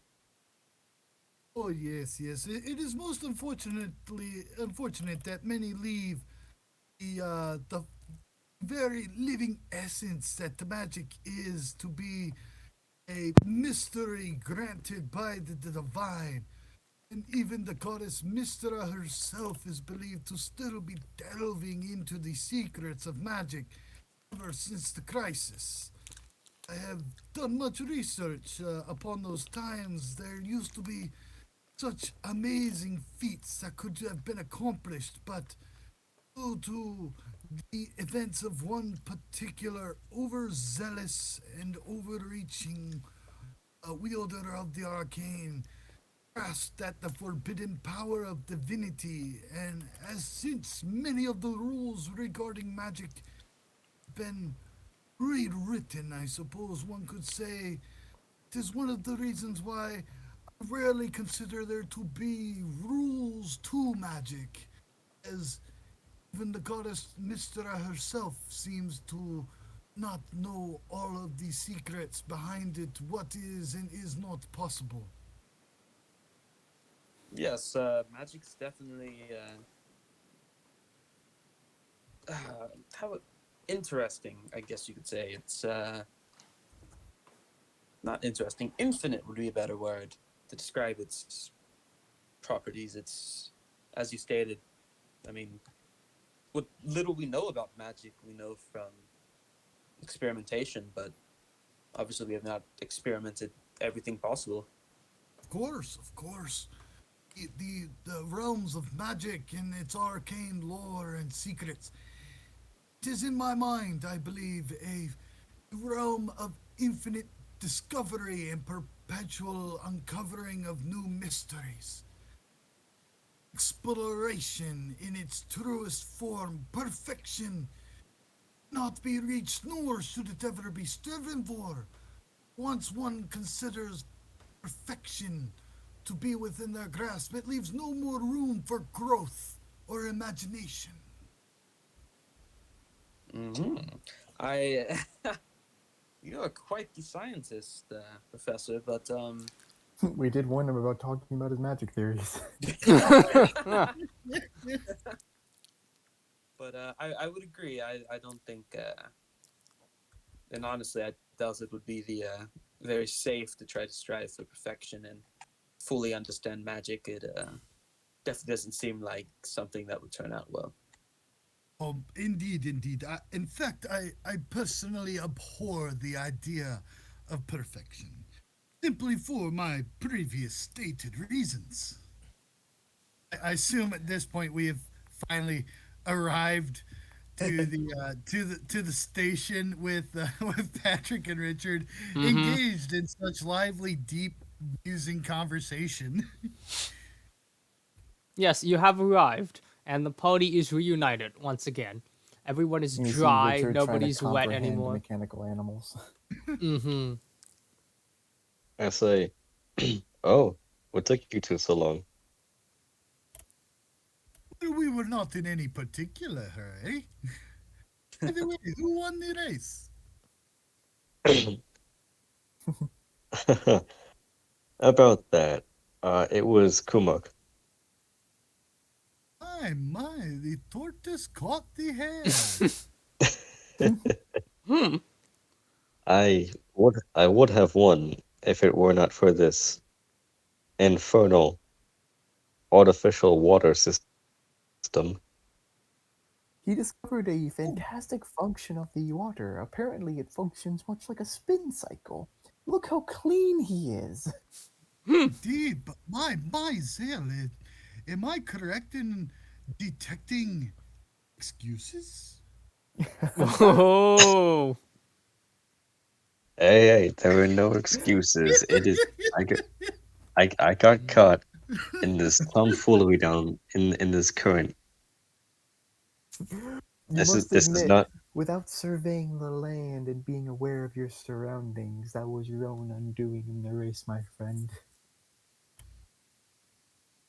Yes, well, I thought water was water, and and you could not manipulate water in such a way. But here we are, water falling, earth in the sky, and mechanical dogs moving. I would For some suggest. reason, this man with felines upon his face. Is Oh, he, yes. uh, is he one of them cat enthusiasts? Sadly, this is our good friend. Did we ever get your name, my good sir? Oh yes, my name is Cat Gravel. Cat Haha. travel. I see you've taken that curse and stride with your name, my friend. Well, yes. Apparently, if you have a cat somewhere in your name in Catnesta, people are more willing to do business with you. And then you hear a bunch of meowing coming from the beard and the hair of this man. As Is my horrendous as this curse seems, well, it is pretty horrendous. The only real upside is that he has a never-ending supply of food. Well, goodness, think of it like this too. How you the the racket trying to sleep would be horrendous. Oh, it's actually more comfortable than you'd think. Haven't had a Really, bad you'd night in have constant years. meowing in your ear. Is my It's more like detect magic purring still at night. going? I guess at this point it's starting to fizzle out because of the long drawn out conversation as you walked you leisurely along the river like this was chapter 1 of Lord of the Rings. And you're He kept stopping him, just enunciating. Oh, ha! Look at this. yes, and there is you detect that is the magic of a curse that doesn't seem to be from any known school of magic, but rather something that would be like from a hag or hex blood. Hmm. All right, Patrick. Well, Yeah. unfortunately, Patrick doesn't know how to break curses yet or Hmm. bestow them. So he's just gonna kind of like nod his head as it fades away. That would be a quest I for another time. To I free the imagine Catman beard. I imagine Yeah. Pat Gravel does not sell anything that is not mechanic. Well, these are the mechanical stables where we specialize in mechanical animals. Uh, you see like the regular animals, but it's starting to get a bit late, so some of the animals go back to their like oil stations, and the cat grabber walks to like plug them full of like cables and starts cranking steam generators by hand and like I adding did get coal into their myself a furnaces. nice souvenir from Catnesta. Oh, what did you get? The shopkeep gave me a good bargain for a small mechanical animal, and I will show off the Mecha Flipper dog. What? And and why he bought that, I have no idea. Why not just get a regular animal? What is this? It is a mechanical dog, though small, it can flip. Now I understand it has no immediate benefit, but I do enjoy a good souvenir. At the bare minimum, it could make for an amusing paperweight.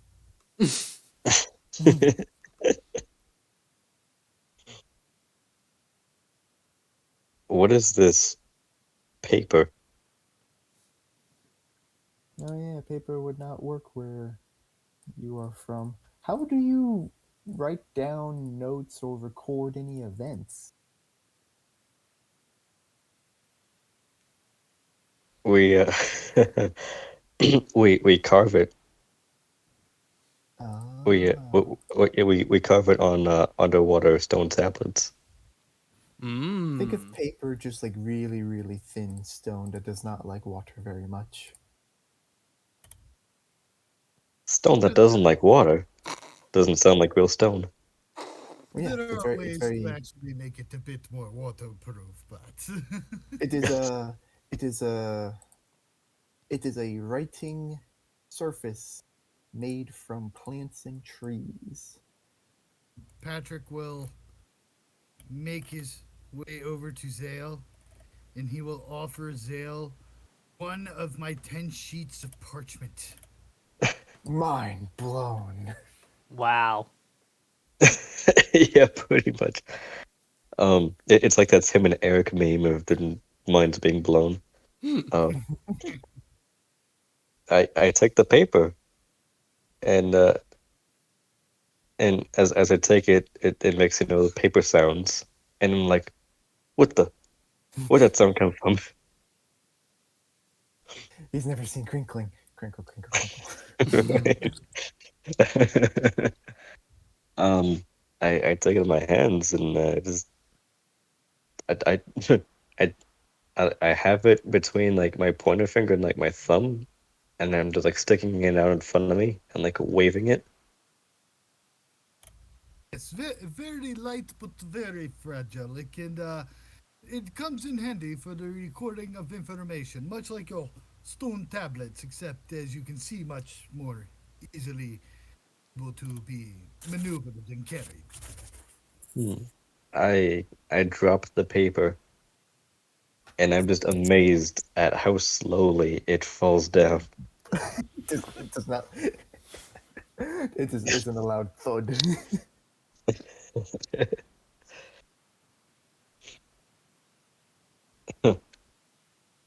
Now, my dear shopkeep, do you have any place nearby that would have lodging for the night?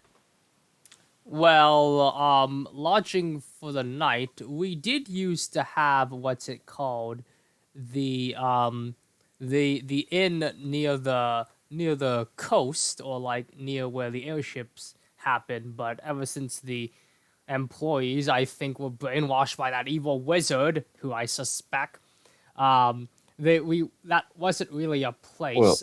When it does get well, night, I evil guess you wizard could. is subjective. Yeah, yes. We don't know that yet. My bad, but I have a hunch. Oh, how I have a hunch.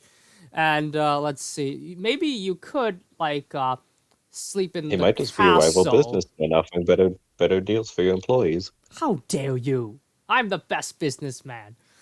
And anyways, to sleep, there's also the bunch of like tents to the west that you could like sleep for cheap at, or maybe they'll let you into the castle, but like the Paws isn't here right now, so I don't know if you'll be able to like open the gates and stuff. So you can take your pick. But anyways, it's not when I said I was it was getting late earlier, I meant it was getting like late as in noon because like at noon he's filling up the animals. So like around lunchtime. Oh, gotcha. So, on the bright side, while you were conversing on the way up here, we learned from our friend here that the wizard was enticing the workers that he was perhaps brainwashing to the forest to the northwest of here. Or he might have just been offering them more money. Or that. Hmm. Uh, Whilst my first inclination would be to investigate this, at the same time we are mere diplomats and ambassadors, the territory of another lord, and any actions such as that we might take could be seen as taking measures of enforcement within another's lands. It could lead to a diplomatic fiasco. Well, there's Oh, I don't think no. there's anything wrong in satisfying your own curiosity. We don't have to do anything. We could merely investigate to, This I is guess, very, confirm. very true. Yeah, we can just investigate and not have to follow it up, and we can follow up on it once Puddlepaws has found us. And quite frankly, I like to put my own mind at ease because, as much as they would like to say a wizard's making people disappear, I suspect a supernatural element. Yeah, because if they are abandoning their jobs, they must surely be somewhere on the island. Why has nobody seen them? But It'd be one thing if it was just job abandonment, but this is straight up abduction slash disappearance. True, and there are only the island one could go. X Files. Pretty I mean, you're not wrong. If only I had sea invisibility, I'd be able to spot the UFOs flying around. Hmm. Hmm. right.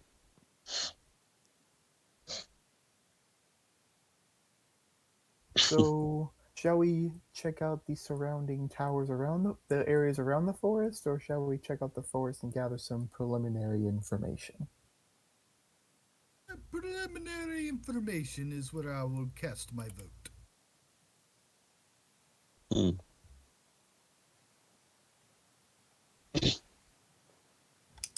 Let's see. I Oh, say, hmm, I say we head into the forest.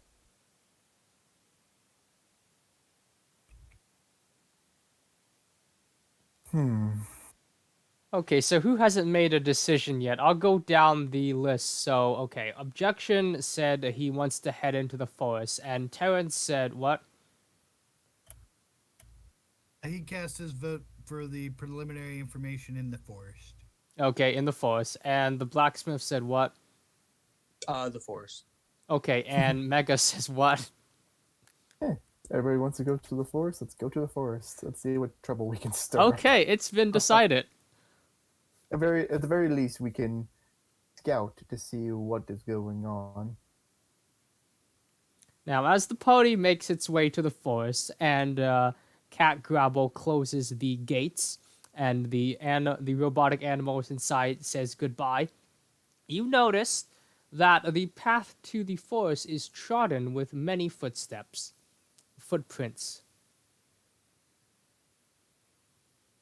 Hmm. I'd like to investigate the footprints to see what kind of creatures have been walking here. Okay, well, they seem to be humanoids. You don't need to make any rolls for that. Uh, most of them seem to be footprints with shoes, but you can see like one footprint that seems to be a hoof mark and another that seems to be like paw marks. A few pairs of footprints which are paw marks, and they make their way into the forest. Hmm. I look around and I say, well, I suppose we follow the footprints. No, As an astute an observation as to be expected, we should press on. yes, and as you follow the trail of footprints into the forest, you arrive at a clearing. On the east side of the clearing is a crate, a big crate, and there's a little crate beside the big crate. And on the clearing sides, there are what seems to be a bunch of pamphlets blowing around on the ground. You can see that there are more footprints in the middle of the place, and there are burnt out torches that were attached to like poles that are in the ground, but they have no longer any like fuel to light them. I will use my owl to retrieve a pamphlet. As I send Okay. Mr. Smithers, the unseen servant, to check upon the crates. Okay, so as Mr. Smithers goes to the crates, you notice that there is like footsteps going up the little crate and onto the big crate and then back down. And it seems several footsteps were going up and down. It's kind of dusty there, as though several people were going up to speak on a podium and back down. And as you open the pamphlet, it seems to be a union pamphlet talking about what better conditions that you can ask for and methods to negotiate with employers and asking for like strikes. So Kamak, you were right. It was a union thing. Yeah. Okay, so Kamak, if you don't have inspiration already, I'll just give you that. You guessed correctly.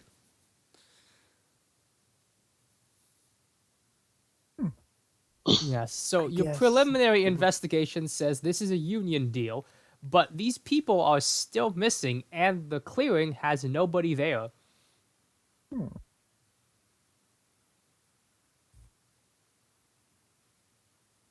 Hmm. What if this union that they're supposed to be joining is not on the island? Oh. And how are they getting off the island is the question. I would I would propose the idea of Featherfall. That would require multiple castings for each group of people attempting to make it to ground level. What about teleportation circles? Oh, that is most advanced. Even my kingdom is still currently working upon our prototypes. Or perhaps they're just jumping off the island with a parachute. What is that? It's a big piece of cloth that one uses to slow one's fall. Amazing. What happens if it rips? Then pray you land somewhere soft. Oh, I see, I see. Quite the downside to that.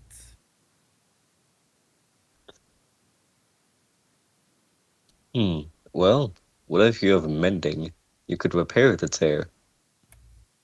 Yes, but that would take about a minute. Wonder how far one would fall within that minute. Depends how high up one is. Very, very true. Hmm. The only question is, where are they going once this unionizing is over? Hmm. Ah, Maybe I any tried sort of, to. maybe any checks to see like tracks going outward.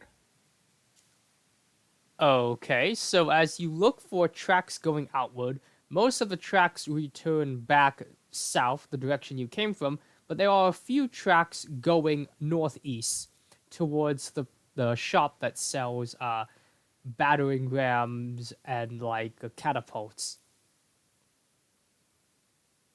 Hmm.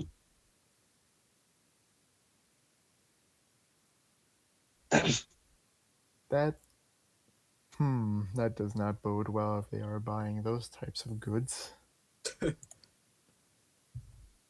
Something we should make a mental note of to inform Professor Paws of.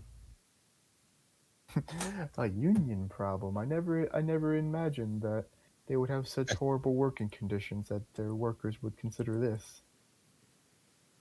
Indeed, that is quite the troubling omen. I say maybe,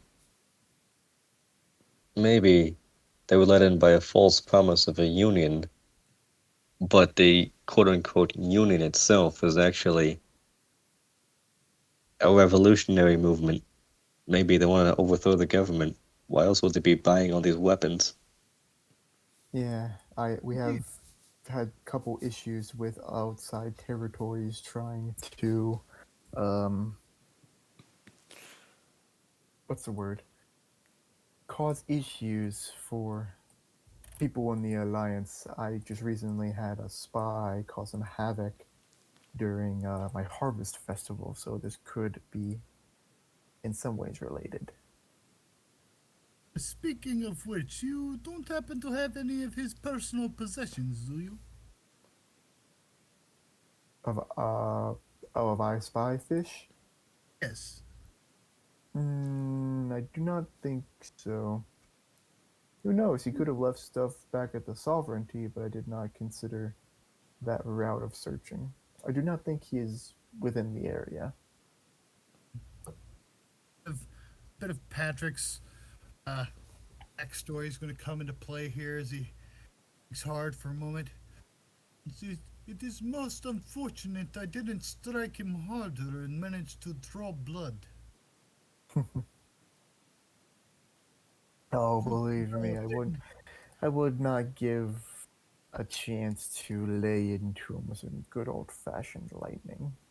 Okay, Mega, it's 5:50 now, so if you do Ah, need to go to your father's birthday party, you can leave now. And for the rest of the party, you can decide if you want to end the session here and wait for a pause for next session or continue for a bit longer. Now would be a good time to stop because there's not really much progress we can make further without pause. Yeah, I agree. This is a good point. Okay, It's it then was it was a good banter and look around. Yeah, 'cause if we proceed any further, it's basically us gallivanting around someone else's country, enforcing shit. oh yeah. Okay, then I will stop the streaming.